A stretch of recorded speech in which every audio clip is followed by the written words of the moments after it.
Hello everyone, this is CJ Novo 992 and today we're back from LeBron's new video. Today's a video, yes, unfortunately it still is the international break and I've absolutely no idea how it can still possibly be the international break. It feels like I'm stuck in some kind of glue trap and everywhere I look there's another international fixture just getting flung in my face, but there is still a wee bit of saving grace, and the only saving grace at international football is there's still some Rangers things to talk about. Some international Rangers things. Now, before we actually go any further on and discuss this international roundup, which we normally do every single international break, there may be some people sitting scratching their head saying, hold on CJ, hold on, there's still some games to go, or at least one more game to go for some of the Rangers players that's currently out on tour. And yes, you're 100% correct, but I was having a look at that and I was saying, right, by the time they actually play, that means the international Rangers roundup will be released on a Thursday, but we all know where our heads are going to be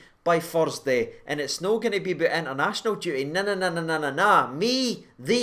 We're only going to care about what's coming at the weekend. So I thought, you know what, before the battle fever well and truly takes over, let's pay tribute to the Rangers players that went out there representing their country and check how they actually go on. So yeah, hopefully that makes some sense, and diving right in to today's video, we will start off with the home nation then, shall we, and having a look at Scotland. We had two players called up to go and represent the first team for Scotland. That was John McLaughlin and Ryan Jack. Now, Ryan Jack only went ahead and played one game for Scotland so far, but it was by far their biggest and most important game of the international break, and that shows you what they actually think of Ryan Jack, especially given the fact that this guy's just back off the injury table and he hasn't exactly got a lot of minutes in his legs. But they said, nah, this is a massive game, so we need Mr. Ryan Jack, and Ryan Jack delivered with 83 minutes, which is damn impressive considering where he was fitness wise and where he was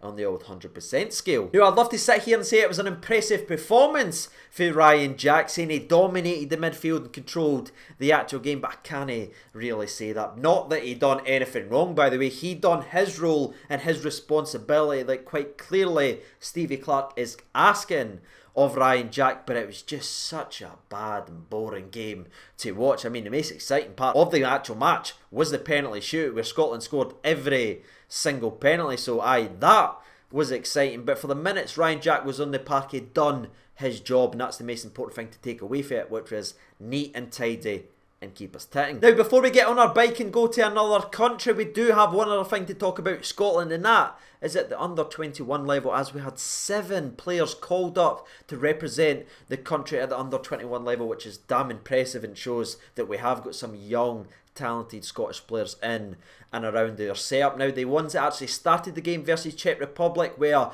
Lewis Mayo, who played the entire 90 minutes at centre half. You had young Nathan Patterson, who was fantastic in the game and also grabbed an assist. And also third and finally, Ross McCrory, who, yes, he's still technically our player right now, so yeah, he's here. And also, to be fair to him, he did captain his country to a 2-0 win and ended up grabbing himself a goal in the game and get himself in the lineup and called up to the main squad for the game on Wednesday. So he performed very, very well. Now, the other players that was called up that weren't involved in the game was Kieran Wright and Stephen Kelly, who were both unused substitutes in the match. But also Glenn Middleton and Robbie McCrory is in and around the squad and are expected to be rotated in for their game tomorrow night. So best of luck to the main squad if Ryan Jack and John McLaughlin is getting involved. Hopefully they can get and do a couple of very good performances, but also to the young Scottish Rangers players as well. Hopefully they go ahead there, take their opportunities and continue to grow as players. And my smile's getting wider and wider because now it's time to go ahead and talk about the brothers from another mother over in Northern Ireland, and we get to talk about the man,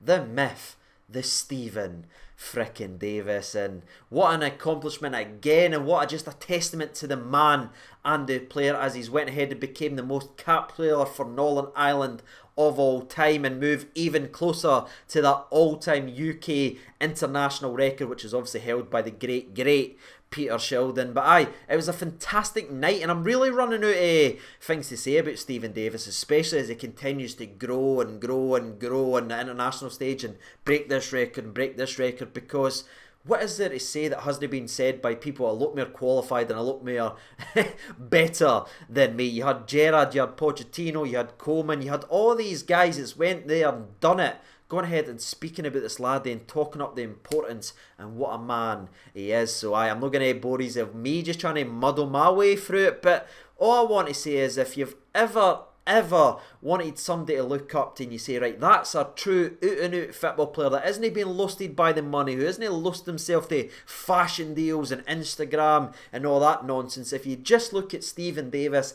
he's an out-and-out football player, and that's something you can really be truly proud of, because whether it's club, whether it's country, he is always there. Hot or no, he will pull on the jersey, go out in that park and give everything he's got, and that's why he's been able to go ahead and break these records. And it's honestly just unbelievable to see the numbers that continues today. But also, it's not just throwing him in there for a wee substitute appearance to get him these numbers. He's gone out there controlling and dictating the actual games, and that's so damn impressive, lads. So massive congratulations to Stephen Davis. And you know what? I genuinely couldn't be happier that the accomplishment of Stephen Davis was also followed up with a phenomenal performance and result from Northern Ireland. They truly met each other right here, and it was glorious, people, as they went ahead and shocked Bosnia, who were expected to heavily win that game. But Northern Ireland did what they did. They dug in deep, they made it difficult, and they stuck in through the entire game, and they took them all the way to the penalties where they stepped up, and again,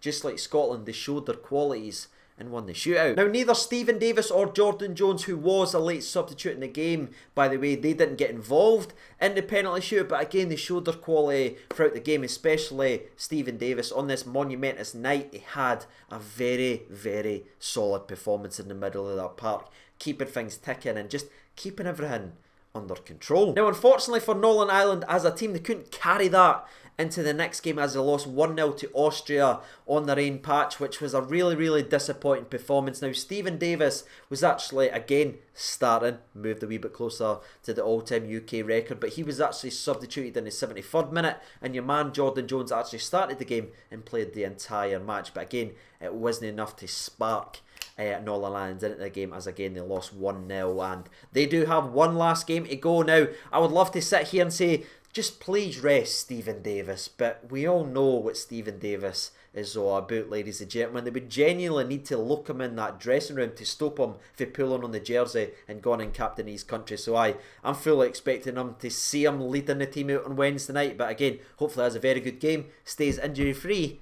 and he's ready for Saturday. And the same goes for your man JJ as well. Now, so far in today's video, the good results sort of outweigh the negatives so far, but now it's time to sort of flip that and go a wee bit down, as we're going to go ahead and travel over from Northern Ireland over to Romania, who, yes, do play in the same group, but where Northern Ireland had a good result, the same can be said for Romania, who continue to struggle under their new manager, as once again they were absolutely hammered, this time versus Norway. And it was actually a game that Hadji actually had a couple of comments to say after the match, as quite clearly he's frustrated about what's happening at the international stage right now, and that's been kind of blowing up over there, and that's very big because of the profile that Hadji of course has. But when you actually look at what he said and what's actually happening on the park, you can't really argue there's something very, very wrong on the international stage for Romania, because they are a good side, but they just aren't gone out there and doing it. But Romania so far has lost both games during the international break. Hadji has only been involved in one of those games, and the game that he did start, he actually was substituted off in the 64th minute, barely getting a kick at the football. He was basically running just up and down the wing. That's all he was doing, tracking back and trying to stop this phenomenal Norway attack, which is led by Big Sorloth, but also a guy called Haaland. Maybe you've heard of the big lad. Well, it was the Haaland show, not the Hadji show, as Haaland ended up grabbing his first international hat-trick. So yeah, unfortunately we can't talk up Hadji's performance for Romania because it just wasn't there. Switching over to Nigeria though, now I wish with all my heart I could sit here and talk about your man Joe Aribo, but again, that injury that he got a couple of weeks ago, in fact 5-6 weeks ago, obviously prevented him from going and representing the Super Eagles. But there was one Rangers player that did go ahead and represent Nigeria, and it was the guy at the centre back spot that we all absolutely love, and it's big Leon Balogun, as he went out there and played every single minute of the game as they unfortunately lost narrowly 1-0 to Algeria. But again, you can't really blame and look at Leon and say, oh, he was terrible or he looked out his depth. He actually put in a very good performance. Strong, commanding, quite comfortable. And given the fact that he's played 1 for 1 out of Nigeria's international break so far, I wouldn't be surprised if we're sitting here the Mora night, about 9 o'clock, saying what a performance he had again, as Nigeria are to host Tunisia in a friendly, and Leon Balogun again is expected to be in that starting 11. Now, speaking of Rangers centre-backs, by the way, this is the part in the video where I originally had planned to go ahead and talk about Sweden and talk about your man Filip Helander, but he actually had to pull out of the international setup with a light injury, as the reports and everything are is that he's racing to be fit for the Old Firm. But with everything we've heard from the Sweden camp, again, they has played down the seriousness of the injury. It was more of a precaution-based decision by the Sweden manager, so I think the manager's actually done the best thing for the player and allowed him to come back to Rangers, just look after himself, and again, touch wood, he's alright for the weekend. Now, what's really weird about saying that is what we just talked about Helander there, a wee light injury, so he's not been able to go ahead and play for his country. That seems to be a wee bit of running theme into the next one, and ironically, they're in the same group. Now, we're going to transfer over from Sweden over to Croatia and look at your man BB, who again normally plays, and this is usually when I'm sitting here with a massive smile saying, oh, he smashed it, another assist, what a performance, what a man. Can't really do that day because he's not featured at all. He's not been able to even make the bench for Croatia as they continue to monitor his progress, which I do find very, very interesting. But again, I'm going to lean more towards the positive side of things and just keep my optimism level high and just say, you know what? That's an actual management setup that's looking out for the players instead of just throwing him in there when he isn't 100% fit. And hopefully Barisic is just sort of nursing himself nicely along and he can come back up the road to Rangers and be involved in the game. But that's going to be an interesting one, which we'll break down in more detail as soon as I find out more information in the preview video for the Old Firm. Now, if Barisic no starting games for Croatia was weird for the international roundup, well, the next one was even weirder, as Glenn Kamara didn't go ahead and start for Finland, and I'm sitting back going, what's going on here? Alright, have I even got a video to talk about during this international break? But thankfully, Glenn Kamara did eventually come on the actual part, but it was far too late as Poland absolutely spanked Finland 5-1. But thankfully, the Finnish manager saw some sense and he started Saucy Glenn in the next match, started him in the heart in midfield. And what did Glenn Kamara do when he starts at the international level? Again, lads, 8 out of 10, man, as they comfortably and controlled the entire match and came away with a 2-0 win. And spoiler alert for the rest of the video, by the way, but my performer of the international break was once again Glenn Kamara, who just seems to relish that responsibility to not only just defend and clean up, but allowed to go forward and create. He just seems to have that swagger for his country because he has that pressure on, and it seems to actually agree with him. He was absolutely excellent, and he's also expected to get a wee taste of the Old Firm before the weekend, as Finland is hosting Ireland, who of course have Shane Duffy in there from Celtic, so we might see a wee Old Firm taster on Wednesday night. But again, wouldn't it be upset if he was rested? But last but not least, we have 2 players left to actually break down